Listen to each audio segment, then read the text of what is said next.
అందరికీ మన ప్రభువును రక్షకుడైన యేసుక్రీస్తు వారి పేరట ప్రేమపూర్వకమైనటువంటి వందనాలండి. ప్రియులారా, యాకోబు గారు రాసినటువంటి పత్రిక 5వ అధ్యాయము 10-11 వచనాలు మనం చూస్తే, నా సహోదరులారా, ప్రభువు నామమున బోధించిన ప్రవక్తలను శ్రమానుభావమును ఓపికకు మాదిరిగా పెట్టుకొనుడి.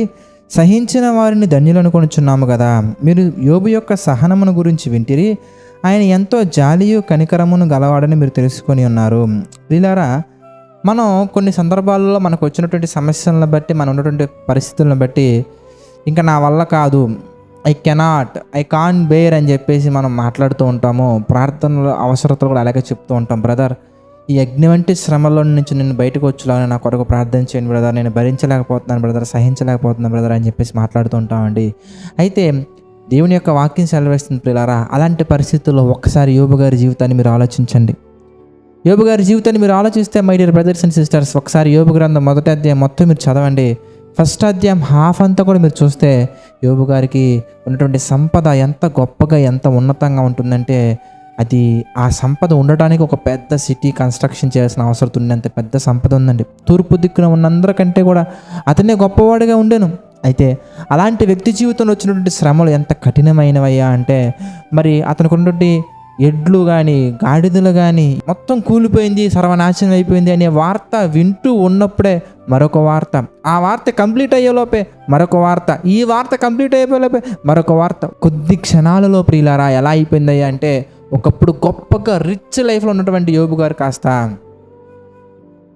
తలగొరిగించుకొని బాధపడుతూ ఉండే పరిస్థితిలోకి వెళ్ళిపోయిందండి. వీటి వల్ల మనకి కీడు జరుగుతుందని మనం అనుకుంటాం, కానీ ప్రియులారా, వీటి ద్వారా మనం శ్రమల్లో మనం సహనాన్ని నేర్చుకుంటాం, ఓపికను నేర్చుకుంటాం, అనుభవాన్ని నేర్చుకుంటాం, వాక్యాన్ని ఎలా లైఫ్లో కనెక్ట్ చేయాలో నేర్చుకుంటాం. మన జీవితంలో ఏదైనా పొరపాట్లు జరిగి ఉంటే కనుక ఆ పొరపాట్లు ఎక్కడ జరిగాయి, ఏ విధంగా జరిగాయని తెలుసుకుంటాం. అన్నిటికంటే ముఖ్యంగా my dear brothers and sisters, మనతో ఉన్నటువంటి వారు, మనతో ఉంటున్నటువంటి వారు నిజంగా ఉండేవారెవరు, నటించేవారెవరు అనే విషయం మనకి డీటెయిల్డ్గా మనకు అర్థమైపోద్దండి. మనతోనే ఉంటారు, మనతోనే మాట్లాడుతుంటారు, మనకే నీతులు చెప్తూ ఉంటారు, మనల్ని ప్రోత్సహిస్తున్నట్టుగా ఉంటారు. కానీ మన జీవితం కష్టాల్లోకి వెళ్ళిపోయిన తర్వాత, శ్రమల్లోకి వెళ్ళిపోయిన తర్వాత, కన్నీళ్ళలోకి వెళ్ళిపోయిన తర్వాత వారి యొక్క నిజస్వరూపం బయటకు వచ్చేస్తుందండి. యోబు గారి జీవితం మీరు ఆలోచిస్తే, భార్య మాట్లాడుతూ ఉంటుందండి. ఏమంటే, ఇంకా నువ్వు యథార్థతను వదలక ఇందువా, దేవుణ్ణి విడిచిపెట్టు అని ఆమె మాట్లాడుతుందంటే, మేబీ ఆమె బాధలో ఉండొచ్చు, ఎలాగైనా మాట్లాడుండొచ్చు, కానీ అలా మాట్లాడేది కరెక్ట్ పని కాదు ప్రియులారా. ఎందుకంటే దేవుని వలన మనం మేలు అనుభవించుదుము, కానీ దేవుని వలన కీడు అనుభవించుదుమా? ఏమండి, యోబు గారు ఒక ధనవంతుడిగా ఉన్నప్పుడు, ఒక గొప్ప వ్యక్తిగా ఉన్నప్పుడు, మరి అతను తూర్పు దిక్కున అందరికంటే కూడా గొప్పవాడుగా ఉన్నప్పుడు, అతను చుట్టూ ఉన్న వారందరిలో కూడా ఎవరు కూడా యోబు గారు కష్టాల్లో ఉన్నప్పుడు వచ్చినట్టుగా మనకు కనిపించదండి. నీ జీవితంలో, నా జీవితంలో కూడా ఈరోజు అన్ని ఆనందమైనటువంటి జీవితం ఉంటే, అన్ని ఆనందమైనటువంటి పరిస్థితుల్లో ఉంటే మనతో ఉండేవారు ఎవరో మనకి ఎలా అర్థమవుతుందండి? అలాగే మన జీవితం అనేది ఆత్మీయతలో కట్టబడాలంటే ఎన్నో మెలకువలు మనం తెలుసుకొని ఉండాలి. ప్రార్థనలో మెలకువలు తెలియాలి, వాక్యంలో మెలకువలు తెలియాలి, ఆత్మీయ జీవితంలో, ఈ ఆత్మీయ ప్రయాణంలో ఎన్నో మెలకువ ఇవన్నీ కావాలంటే ప్రియులారా, మన జీవితంలో ఇలాంటి శ్రమలు అనేవి తప్పనిసరి. అందుకే పేతురు గారు రాసిన పత్రికలో మనం చూడొచ్చు, నేను అంటారు, ఇదిగో నశించిపోవు సువర్ణము అగ్ని పరీక్ష వలన శుద్ధపరచబడుచున్నది కదా. బంగారంలో ఉన్నటువంటి నశించిపోయే తత్వం అనేది కనిపించకుండా పోవాలి అంటే, మేలిమి బంగారం బయటికి రావాలంటే, ద గ్రేట్ షైనింగ్ అనేది రావాలంటే అది అగ్ని పరీక్షలో వెళ్ళబడాలి. అదేవిధంగా నీలో ఉన్నటువంటి క్యారెక్టర్, ఒరిజినల్ క్యారెక్టర్ అనేది తెలియబడాలంటే నీవు కూడా ఇలాంటి శ్రమల్లో వెళ్ళగలగాలి. ఒక్కవేళ కనుక నువ్వు ఈ శ్రమల్లో పడిపోక నిలబడగలిగితే, కొద్ది దినాలకే, మేబీ కొద్ది సంవత్సరాలకే మన జీవితం ఎలా మారిపోయిద్దయ్యా అంటే, యోబు గ్రంథం మనం చూద్దామండి. 42వ అధ్యాయం మనం చూస్తే, మరి అన్ని శ్రమలు అనుభవించినటువంటి యోబు గారిని మాదిరిగా పెట్టుకోమంటున్నారు.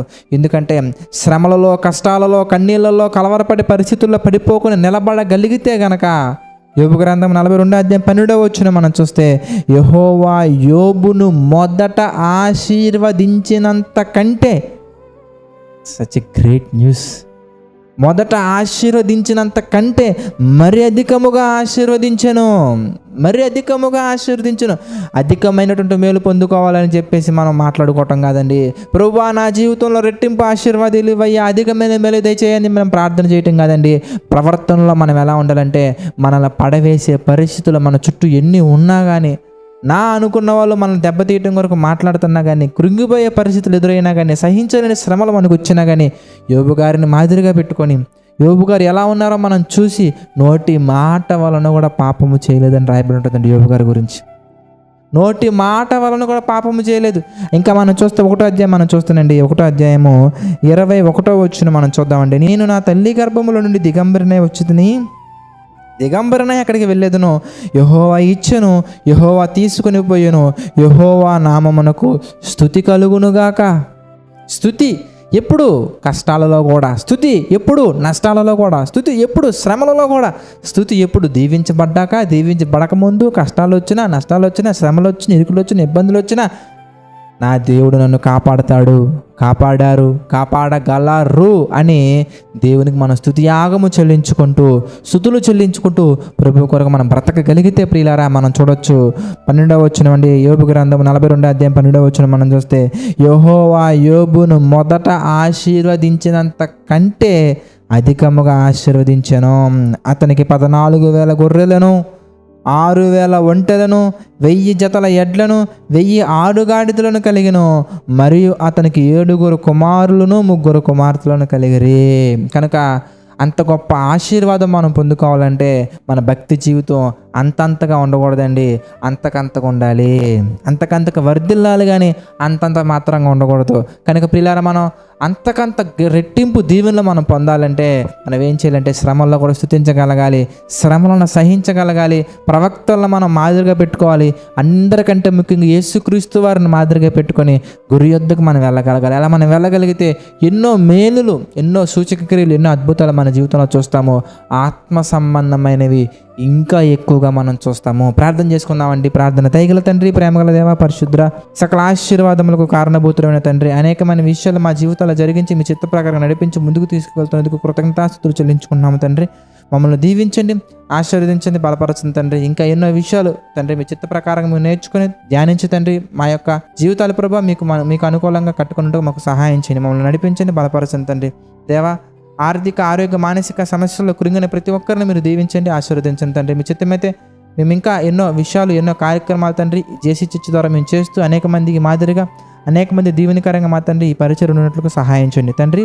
సమస్త మహిమ ఘనత ప్రభావాలు మీకే చెల్లించుకుంటూ ఈ పరిచర్యలో మా తండ్రి పాలిభాగస్తులు అవుతున్న ప్రతి ఒక్కరిని మీరు దీవించమని, ఆశీర్వదించమని, బలపరచమని మా ప్రభువును రక్షకుడైన యేసుక్రీస్తు వారి పేరిట ప్రార్థన అడిగి వేడుకొనుచున్నాము తండ్రి. ఆమేన్. అందరికీ వందనాలండి. God bless you all.